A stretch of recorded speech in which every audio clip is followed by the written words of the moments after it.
Les femmes de Dagadji, dans le département de San Pedro, ont raison d'exécuter des pas de danse. Un nouveau jour se lève sur le village, après 22 ans d'attente. Désormais, le village est connecté au réseau électrique national. Depuis 1998, et nous avons reçu les poteaux. Et aujourd'hui, Dieu fait grâce. Le président de la République nous a aidés pour nous enlever dans ces programmes-là. Nous le remercions. Avant Dagadji, le sous-préfet de Doba, Arvin Guessan, est allé mettre sous tension le village de Bigné. J'ai remercié le président de la République, le sous-préfet de Doba, le préfet de région de San Pedro, pour leur concours qui a permis à Bigné d'être électrifié aujourd'hui. C'est au total 5 villages sur 7 qui ont connu l'électrification en moins de 5 ans. Et l'électrification des autres villages est en cours. Je pense que d'ici la fin du mois d'octobre, tous les villages de la circonscription administrative de Doba connaîtront l'électricité.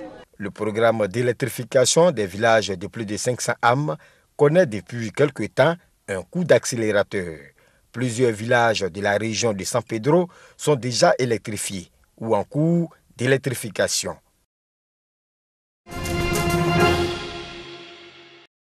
Un bâtiment servant de dispensaire, un de logement et un troisième de maternité. Nous sommes au centre de santé de la sous-préfecture de Gbegbesu, à 21 km de Boisflé, où nous rencontrons Laetitia, mère depuis 2 semaines, revenant de sa consultation postnatale. Cette mère salue le travail qu'a la sage-femme dans cette maternité. Ce n'est pas évident qu'il accouche par voie basse. C'était prévu qu'il accouche par une césarienne, mais la sage franchement m'a aidé. Et mon accouchement s'est très bien passé. Une visite des différentes salles de la maternité ainsi que celle du dispensaire nous révèle les difficultés de cette infrastructure construite depuis 1952. On n'a pas d'ambulance. Et ça fait pitié pour une femme qui est en train de saigner après l'accouchement. On est obligé de faire des micmacs pour avoir un véhicule. Et souvent, on est obligé d'appeler Boisflé, les coxeurs de Boisflé là. Nous autres à pouvoir nous donner au moins un véhicule. Et qu'est-ce qu'ils font? Ils chassent sur la route avant de venir. Or, dans le cas des hémorragies, il faut que la prise en charge soit rapide. Tout ça, pour pouvoir sauver la femme. En salle d'accouchement, on n'a seulement qu'un seul lit. En salle de travail, sur 2 couches, c'est la même chose. Nous avons besoin d'une clôture, d'une ambulance, d'un 3e bâtiment qui va comporter le bureau du médecin, une salle de chirurgie et puis une salle d'hospitalisation d'au moins 6 lits et un laboratoire et un centre de CDT. Ces préoccupations de ces agents de santé touche la sensibilité de Charles Kofi Zueti, cadre et fils de Gbegbesu, une sous-préfecture dans la zone du peuple Yorlais Nord, aux allures de gros villages. Pour ce fils, changer la donne est encore possible. Il fonde beaucoup d'espoir en la visite du président de la République, Alassane Ouattara, dans la Maraoué. Il sillonne pour ce faire les villages de la sous-préfecture de Gbegbesu pour leur parler d'union et de cohésion sociale, comme ici à Dégbezré. On souhaiterait qu'une grande mutuelle même puisse regrouper tous les cadres de tous les différents villages pour que nous ayons ensemble une même vision. Nous entendre pour pouvoir faire avancer notre localité. Notre souhait même serait que le président vienne atterrir avec son hélicoptère au stade de Dégbezré et venir mettre sous tension. Une vision qui acquiert l'adhésion des populations. Nous sommes très ravis parce que ce sont ces événements que nous attendons pour le développement du village qui a été amorcé depuis l'électrification. Nous voulons la paix. Et quand il y a la paix, il y a le développement. Sans la paix, on ne peut pas avoir de développement. Donc nous sommes prêts pour que tout le monde se mobilise, pour qu'il y ait la paix entre nous d'ailleurs, qu'on s'entende pour accueillir le président. 17 villages Yorlais Nord, dont Dégbezré, viennent d'être électrifiés et attendent d'être mis sous tension. Charles Zueti invite donc les fils et filles de la localité à l'union, à la cohésion sociale, ainsi qu'à une mobilisation exceptionnelle pour recevoir le chef de l'État. Je m'engage à œuvrer pour la paix. C'est le slogan de la campagne de sensibilisation initiée par la Jeune Chambre internationale Abidjan-Ivoire.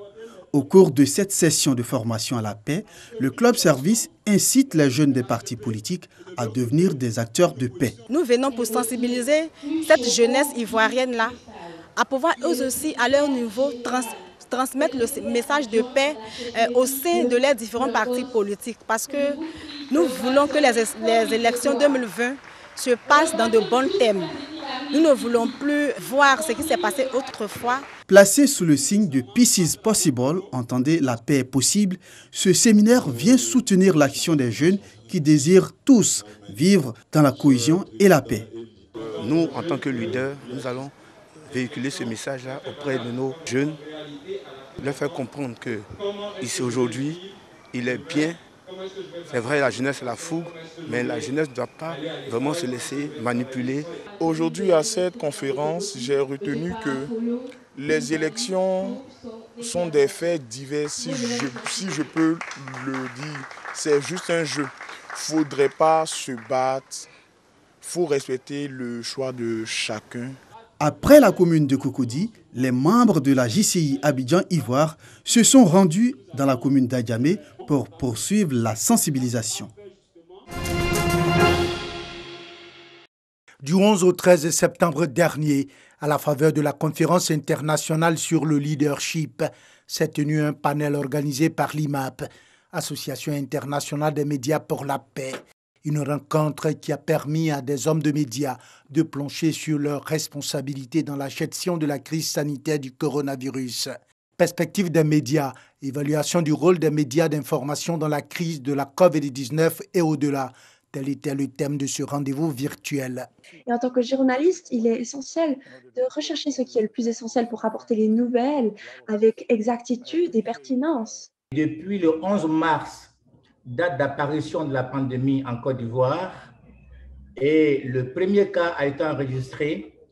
Il faut dire que la réaction des pouvoirs publics a été vigoureuse et rapide, avec la distribution gratuite de 200 millions de masques et la mise en place de centres de dépistage gratuits. Les pays ont fermé leurs frontières à leurs voisins, à leurs parents, à leurs pères, à leurs mères, à leurs frères et sœurs pour se protéger. Le docteur Halter Moon nous enseigne qu'aucun pays, quelle que soit sa capacité, sa force ou sa richesse, ne peut survivre sans vivre pour le bien des autres et surtout sans impliquer Dieu. L'IMAP a été lancée en février dernier en Corée du Sud. Elle fait partie de cette association de la Fédération pour la paix universelle, une organisation œuvrant pour un monde pacifique sous la houlette de sa cofondatrice, le docteur Ak Jahan Moon. L'Association internationale des médias pour la paix vise la crédibilité du journalisme dans le monde. Elle encourage la naissance de médias autonomes, socialement responsables et moraux. Veillée des prières au centre d'évangélisation pour toutes les nations pour une présidentielle apaisée. Le fait aiguise le fait. C'est autour de ce thème que les fidèles chrétiens venus de toute la région de Gbeke de cette église ont uni leurs prières afin que Dieu ait sa main compatissante sur la Côte d'Ivoire. Nous avons préféré faire cette veillée pour prier pour tous les hommes politiques, pour prier pour la nation ivoirienne.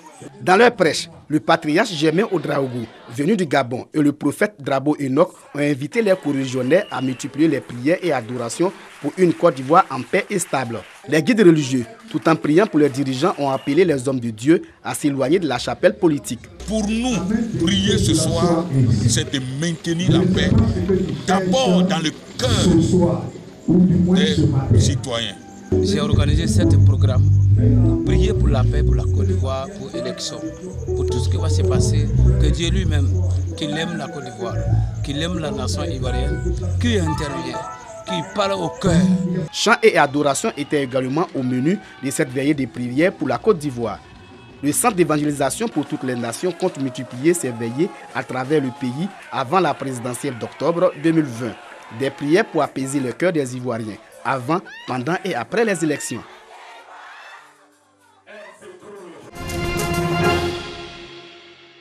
Le président de transition Bandao est investi. L'ancien officier a promis le retour d'un gouvernement civil dans 18 mois. Chers compatriotes, la transition qui s'ouvre ne remettra pas en cause et ne remettra en cause aucun engagement international du Mali, ni les accords signés par le gouvernement.